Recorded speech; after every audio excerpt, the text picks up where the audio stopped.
বাবা তুমি কেমন আছো ছোট্ট মাটির ঘরে, তোমার কথা হৃদয় মাঝে পড়ছে বারে বারে।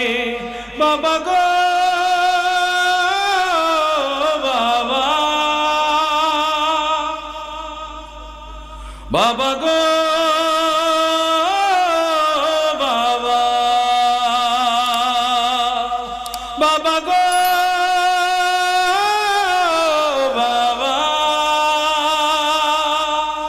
বাবা গো বাবা। কত আদর কত স্নেহ তোমার কাছে পেলাম, সবকিছু হারিয়ে আজকে নিঃস্ব হয়ে গেলাম।